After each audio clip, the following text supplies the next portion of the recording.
स्वागतम बच्चों, मैं उमाशंकर तिवारी, तुम्हारा कक्षा अध्यापक एवं हिंदी शिक्षक। आज हम लोग हिंदी सहायक पाठ के कथा संचयन से ममता कालिया द्वारा लिखित जांच अभी जारी है कहानी पर कार्य करेंगे।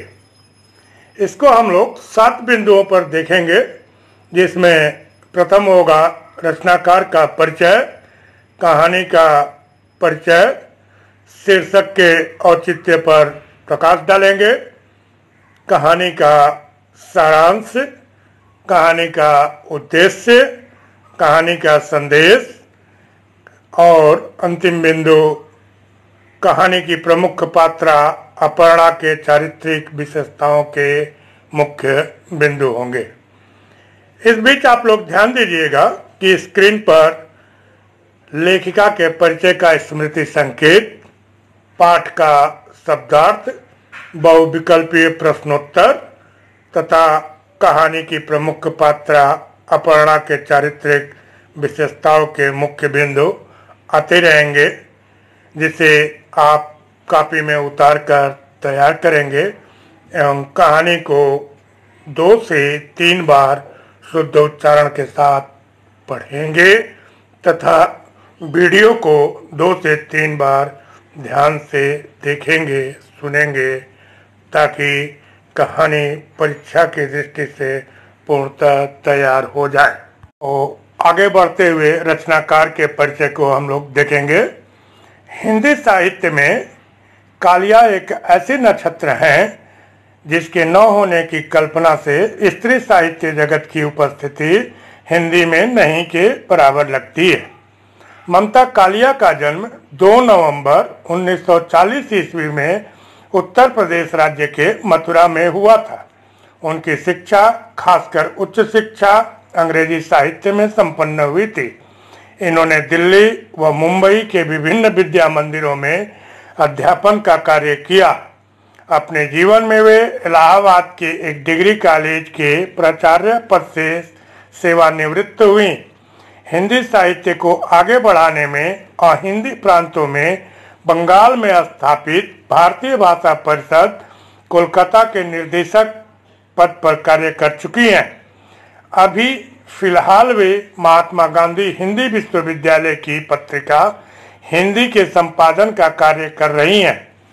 इनकी प्रमुख कृतियां हैं छुटकारा, सीट नंबर 6, उनका यौवन, प्रतिदिन, जांच अभी जारी है, 25 साल की लड़की आदि प्रमुख कहानी संग्रह हैं।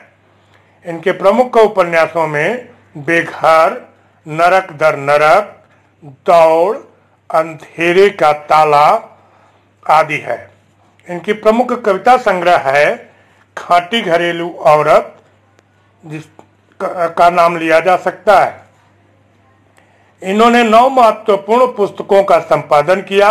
नारी विमर्श या स्त्री विमर्श पत्रकारिता के विभिन्न पक्षों पर उन्होंने प्रामाणिक लेखन किया है। उन्हें 15 से अधिक महत्वपूर्ण साहित्यिक सम्मान एवं पुरस्कार प्राप्त हो चुके हैं।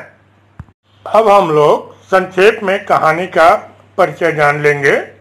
जांच अभी जारी है जीवन के जटिल यथार्थ में गुथी एक बहुआयामी कहानी है, जिसमें व्यवस्था की श्रृंखला में जकड़ी स्त्री की संघर्ष गाथा का मानचित्र दिखाई देता है। पुरुषों के वर्चस्व वाले समाज में स्त्रियों की आवाज किस प्रकार दबाई जा रही है और इससे उनकी ईमानदारी, लगन, परिश्रम एवं दायित्व निष्ठा का किस प्रकार क्षरण हो रहा है, यह कहानी इसका एक श्रेष्ठ उदाहरण है। अब हम लोग क्रम को आगे बढ़ाते हुए शीर्षक के औचित्य पर प्रकाश डालेंगे। रचनाकार ममता कालिया आज हिंदी साहित्य में किसी परिचय का मोहताज नहीं है।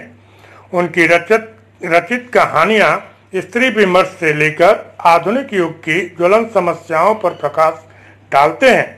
जांच अभी जारी है कहानी एक यथार्थपूर्ण कहानी कही जा सकती है, जिसका शीर्षक अपने आप में इतना महत्वपूर्ण है कि किसी भी पाठक को जानने की इच्छा हो जाती है। कि किसकी क्या और क्यों जांच चल रही है। कहानी के शीर्षक की विशेषता को हम 5 बिंदुओं पर देख सकते हैं। पहला, सरल। कहानी का शीर्षक अत्यंत सरल है। खड़ी बोली हिंदी की साधारण जानकारी रखने वाला पाठक सहज ही शीर्षक पढ़कर अपने भीतर एक विचार बनाता है। जांच अभी जारी है। कहानी का शीर्षक सरल होने के साथ बोधगम्य है। दूसरा है आकर्षक। किसी भी कहानी के गुणों में सबसे प्रमुख गुण उसके शीर्षक का आकर्षक होना होता है। जांच अभी जारी है। कहानी का शीर्षक सच्चे अर्थों में आकर्षक है। पाठक प्रथम दृष्टि में उसे पढ़कर उसकी विषय वस्तु जानने को इच्छुक हो उठता है। वह जानना चाहता है कि क्यों, कब, कहां, किसका जांच हो रहा है। तीसरा है प्रतिपाद्य बोधक। कहानी के शीर्षक की सबसे बड़ी विशेषता उसका प्रतिपाद्य बोधक होना होता है। कहानी का मूल रूप उसके शीर्षक में समाहित होता है। जांच अभी जारी है। कहानी का मूल प्रतिपाद्य अपर्णा के जीवन पर आधारित है। अपर्णा एक मेहनती एवं कार्यकुशल स्त्री है जो राष्ट्रीयकृत बैंक में काम करती है। वह बैंक में काम करने के लिए लेक्चररशिप की नौकरी का त्याग करती है। ऐसे समय में जब वह बेहद समर्पित भाव से काम करती है, उसे कार्यालय के कर्मचारियों द्वारा फंसा दिया जाता है। उसके पीछे जांच बिठा दी जाती है और जो बाद में भी जारी रहती है। शीर्षक इसी बात को बड़े छोटे से रूप में वर्णित करने में सफल रहता है। नेक्स्ट बिंदु, भावपूर्ण।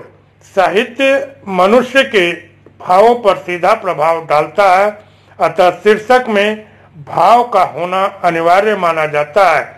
जांच अभी जारी है। शीर्षक मानो वह सभी भावों को अपने में समाहित किए हुए है जो भावना के लिए आवश्यक होते हैं। पाठक कहानी के शीर्षक को पढ़ते ही भाववश उसके संपूर्ण कथानक को जानने की चेष्टा करता है। अंतिम बिंदु, निश्चय बोधकता। जांच अभी जारी है।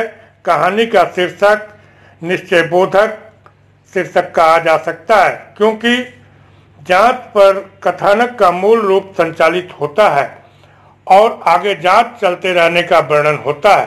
कुल मिलाकर हम कह सकते हैं कि ममता कालिया जी द्वारा रचित कहानी जांच अभी जारी है। कहानी का शीर्षक एक उचित शीर्षक है। शीर्षक की दृष्टि से समस्त गुण उसमें विद्यमान हैं। तो चलिए क्रम को आगे बढ़ाते हुए सारांश की तरफ बढ़ चलते हैं। जांच अभी जारी है। कहानी की रचनाकार ममता कालिया है। कहानी स्त्री विमर्श पर आधारित कही जा सकती है। पुरुष वर्चस्ववादी समाज में स्त्री किस प्रकार लाचार, हैरान और परेशान है, उसका सर्वोत्तम उदाहरण जांच अभी जारी है कहानी है। अपर्णा इस कहानी की मुख्य पात्रा है। वह बेहद ईमानदार और कर्मठ है। वह अपने कार्यालय में समय के साथ हर एक तरह की सावधानी बरतती है, परंतु बड़े अधिकारियों की बात न मानना उसके लिए भारी पड़ता है। वह उनके चंगुल में फंस जाती है और जांच के नाम पर ठगी का शिकार होती है। कहानी का आरंभ अपर्णा द्वारा राष्ट्रीयकृत बैंक में नियुक्ति पाने से होता है। वह सदा से ही सच्चाई और नैतिकता जैसे मूल्यों के आधार पर अपना जीवन संचालित करना चाहती है। वह मेधावी बालिका है। उसने कॉलेज की लेक्चररशिप छोड़ बैंक की नौकरी की। बैंक कर्मचारी की नौकरी के लिए मेहनत और एकाग्रता की जरूरत थी जो उसमें विद्यमान है। बैंक का काम उसके लिए किसी करिश्मे से कम नहीं था। सभी काउंटरों पर आए और दिए गए रुपये का हिसाब बैंक बंद होने के बाद मिलाया जाता। तब फुर्सत से बैठकर लोग चाय पीते और गपबाजी शुरू करते। शुरू में काम करते हुए अपर्णा को बड़ी हंसी आती। वह चाहती कि 10 पैसे कम हो तो उसमें मिला दिया जाए और अधिक हो तो पॉकेट में डाल लिया जाए, परंतु बैंक के काम को जब वह समझी तब उसे अपनी सोच व्यर्थ लगने लगी। बैंक की शाखा के मैनेजर का नाम मिस्टर खन्ना है। उसकी ही उम्र के मिस्टर सिन्हा भी उसके साथ काम करते हैं। बैंक में 2 महिलाएं और भी हैं जो बेहद तजुर्बेकार हैं। उनमें से एक मिसेस श्रीवास्तव भी हैं। वे अपर्णा का सदा विवाहित पुरुषों से बचकर रहने की सलाह देती हैं। एक आध बार बैंक मैनेजर के पूछे जाने पर कि शाम को क्या कर रही है, तब उत्तर स्वरूप वह कोई न कोई बहाना निकालकर घर की राह हो लेती है। एक बार वह काम करके खत्म ही की थी कि मिस्टर सिन्हा ने उससे 20 मिनट रुक जाने के लिए कहते हैं। ऐसे में वह इनकार नहीं कर पाती। सिन्हा अपने लड़के का जन्मदिन कार्यालय में ही मनाना चाहते हैं। देखते देखते उनके मित्रों का जमावड़ा लग जाता है। बर्फ और विस्की खुलते देर नहीं लगती है। अपर्णा धीरे से वहां से उठती है और चल देती है, जो शायद मिस्टर सिन्हा को बड़ी नागवार लगती है। अपर्णा के बैंक में काम करते हुए लगभग 1 वर्ष हो चुके थे। वह किसी हिल स्टेशन पर घूमने जाना चाहती है, परंतु माता पिता के दबाव के कारण वह जगन्नाथपुरी जाने का कार्यक्रम तय कर LTC के माध्यम से कुछ रुपए पेशगी के तौर पर लेती है, साथ ही 10 दिन की छुट्टी काटने के लिए तैयार बैठी अपर्णा के पिता की तबीयत खराब हो जाती है और उसका पुरी जाने का कार्यक्रम रद्द हो जाता है। इसकी जानकारी वह बैंक मैनेजर मिस्टर खन्ना को टेलीफोन से कर देती है। छुट्टियां खत्म होते ही वह पेशगी लौटाने के लिए बैंक जाती है, परंतु खन्ना उसकी किसी भी दलील को मानने से इनकार कर देते हैं। मिस्टर खन्ना और मिस्टर सिन्हा दोनों मिलकर उसे अपरिपक्व अनुशासनहीन अधिकारी बताकर उसके झूठे LTC पर जांच बैठा देते हैं। जांच से अपर्णा डरती नहीं है। वह अपने को सत्य रास्ते पर चलने वाली कहती है और पुरुष वर्चस्व के खिलाफ एक कार्यालय से दूसरे कार्यालय की दौड़ लगाती है। समय बीतते जाता है। जांच का नतीजा तो कुछ निकलता नहीं है, अपितु अपर्णा शरीर से कमजोर अवश्य हो जाती है। जांच का आतंक इतना बढ़ता जाता है कि जिस बैंक में वह काम करती थी उसके चपरासी तक उसको सलाम करना बंद कर देते हैं। जांच में तेजी लाने के लिए वह प्रधान कार्यालय का रुख करती है। समीर सक्सेना नामक अधिकारी से मिलती है, परंतु नतीजा शून्य ही निकलता है। जांच कमेटी के सामने बैठती है, उनके एक एक प्रश्न का सही जवाब भी देती है। उसके तर्क को सिर्फ बैंक को लिखित जानकारी न जमा दिए जाने के कारण निराधार माना जाता है। वह जांच आगे के लिए टाल दी जाती है। कहानी को हम एक यथार्थवादी कहानी की श्रेणी में रख सकते हैं। न जाने कितनी अपर्णा पुरुष वर्चस्व समाज से चरित्रहीन होने के बजाय जांच प्रक्रिया को अपने दिमाग पर लगातार बोझ के समान ढोए जा रही हैं। अब हम लोग अगले बिंदु कहानी के उद्देश्य को देखेंगे। प्रस्तुत रचना के माध्यम से लेखिका ने यह समझाना चाहा है कि आधुनिक विकासशील समाज में भी स्त्रियां व्यवस्था की श्रृंखला में जकड़ी हुई हैं। बड़े बड़े संस्थानों, कॉलेजों और बैंकों के अधिकारियों की बदनीयती की शिकार स्त्रियों का जीवन टूटकर बिखर जाता है, तो फिर उसकी सारी योग्यता और ईमानदारी बेमानी समझा जाने लगता है। स्त्रियों की व्यवस्था को अपने मनोरंजन का साधन बनाने वाले अधिकारी अपनी असफलता को स्त्रियों के लिए कलंक बनाकर उसके जीवन की सांसों तो खींच लेते हैं। वह निर्जीव लांछित जीवन को बोझ समझने की व्यवस्था को जीवन का मुहावरा बना लेती हैं। उसके जीवन को सभी स्वप्न बालू की भीत बनकर ढह जाते हैं और वह जो कुछ होना चाहती है वह हो नहीं पाती, बल्कि जो होती है वह भी रह नहीं पाती। आज अविवाहित युवा वर्ग की अपेक्षा साधन संपन्न विवाहितों की कुचेष्टा की शिकार स्त्रियां यदि अविवाहिता हैं तो वे अपने जीवन के बोझ के नीचे दबते जा रही हैं। उन्हें एक तरफ कुआं तो दूसरी तरफ ऐसी खाई दिखाई पड़ती है कि शिक्षा से नौकरी तक ही सफर में ऐसे अनेकों कटु अनुभव से गुजरना पड़ता है या फिसल कर गिरना पड़ता है कि वे उसे जीवन भर भूल नहीं पाती है और सफेद कागज कोरे कागज की उसकी जिंदगी पर एक ऐसी लकीर खिंच जाती है जिसे मिटाना जीवन को मिटाने के लिए काफी होता है, जो बंधन मूल्यों कि स्वेच्छाचारिता के लिए इतने शिथिल होते हैं कि उन्हें बंधन का अनुभव ही नहीं होता। वे बंधन स्त्रियों को परावलंबिनी दास्ता में इस प्रकार कस देते हैं कि उनकी सारी जीवन शक्ति शुष्क और जीवन निरस्त हो जाता है। यही समझाना लेखिका का मुख्य उद्देश्य है। लोग पाठ हम लोगों को क्या संदेश देता है, इसको देखेंगे। पाठ के संदेश को देखेंगे। प्रस्तुत कहानी जांच अभिजारी के आधार पर लेखिका ने हमें यही संदेश दिया है कि आधुनिक सभ्य समाज में भी स्त्रियों के शोषण की एक सभ्य व्यवस्था है, जिसके विरुद्ध स्त्रियों को शिक्षा से लेकर जीवन यापन की व्यवस्था तक पग पग पर सतर्क और सावधान रहना चाहिए, जिससे प्रभावित बहुत सी स्त्रियां या तो अपने आप को उस व्यवस्था के सामने समर्पित करने को विवश हैं या व्यवस्था के प्रति जागरूकता दिखाने के कारण लांछित जीवन जीने के लिए विवश हैं। अर्थात कहीं न कहीं किसी न किसी रूप में आज भी स्त्रियों को नारी तुम केवल श्रद्धा हो की दृष्टि से नहीं देखा जा रहा है, बल्कि उसे वीर भोग्या वसुंधरा का मुहावरा बनाकर मात्र मनोरंजन का साधन समझा जा रहा है। शिक्षा और सभ्यता के मापदंड बदल गए हैं। अति नग्न यथार्थ को अति सभ्यता का मापदंड बनाकर जिस नग्नता का नृत्य हमारे समाज में हो रहा है, उससे नारी जीवन अत्यंत संत्रस्त है। संत्रस्त ही नहीं, संपूर्ण जीवन एक त्रासद काव्य बन जा रहा है। अर्थात आधुनिक नारी जीवन की व्यवस्था को किसी न किसी अर्थ में इस प्रकार देखा जा सकता है। परिस्थितियों के वैषम्य का शिकार होकर टूटकर बिखर जाना, समाप्त हो जाना उतना त्रासद नहीं है जितना कि क्षण के क्षार और श्राव को पल पल और अनवरत बिखराव को झेलते हुए भी जीवन जीने को विवश होना या जीवन जीने की व्यवस्थाओं को भी जीवित रह जाने का मुहावरा बना लेना त्रासद है। अब हम लोग कहानी की प्रमुख पात्रा अपर्णा की चारित्रिक विशेषताओं के मुख्य बिंदुओं को देखेंगे। आधुनिक युग की प्रसिद्ध स्त्रीवादी रचनाओं में ममता कालिया का नाम बड़ी श्रद्धा के साथ लिया जाता है। जांच अभी जारी है एक यथार्थवादी कहानी है।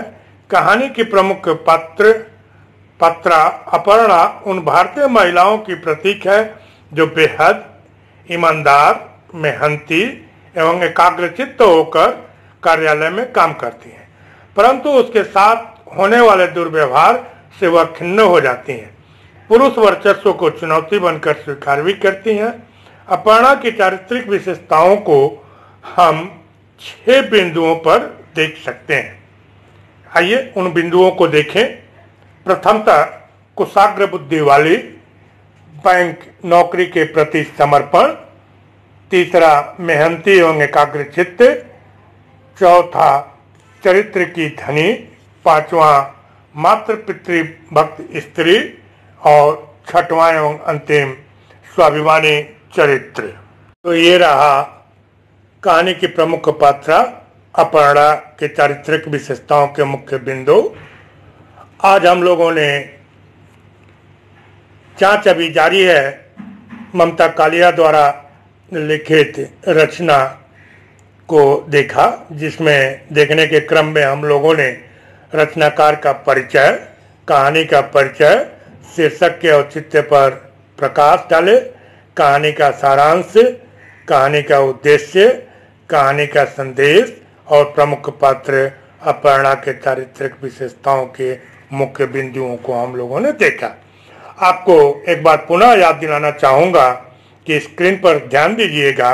लेखिका का परिचय स्मृति संकेत के रूप में, पाठ का शब्दार्थ, बहुविकल्पीय प्रश्नोत्तर तथा कहानी के प्रमुख पात्र अपर्णा के चारित्रिक विशेषताओं के मुख्य बिंदु आ रहे होंगे, जिसे कॉपी में उतार कर तैयार करेंगे एवं कहानी को 2 से 3 बार ध्यान से शुद्ध उच्चारण के साथ पढ़ेंगे तथा वीडियो को 2 से 3 बार ध्यान से देखेंगे, सुनेंगे, ताकि कहानी परीक्षा की दृष्टि से तैयार हो जाए। बस आज का वीडियो यही मैं समाप्त करना चाहूँगा और आप लोगों को इसके साथ ही बहुत बहुत धन्यवाद एवं आशीर्वाद।